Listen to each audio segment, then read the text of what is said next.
नमस्कार मैत्रिणींनो, मी दीपाली तुमचं दीप्स कॉर्नरमध्ये स्वागत करते। आज आपण पाहणार आहोत गाजराची चटणी। त्यासाठी मी थोडंसं गाजर खिसून घेतलेलं आहे। यातच घालत आहे मी वाटाणे, सांबार, अर्ध निंबू मी यात पिळून घेत आहे। आता एका छोट्या कढईमध्ये मी 1 चमचा तेल घातलेलं आहे।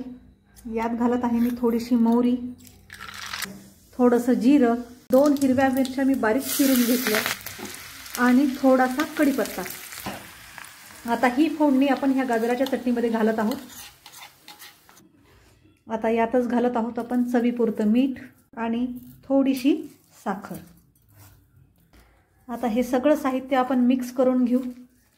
तर तयार आहे आपली गाजराची अतिशय हेल्दी अशी चटणी। थंडीचा सीझन सुरू झालेला आहे। बाजारामध्ये गाजर आणि हिरवे वाटाणे आलेले आहेत आणि ही चटणी तुम्ही अगदी 5 मिनिटात तयार करू शकता। तुम्हाला ही माझी गाजराची चटणी बनवायची रेसिपी आवडल्यास नक्की माझ्या चॅनलला लाईक, शेअर आणि सबस्क्राइब करा। Thank you.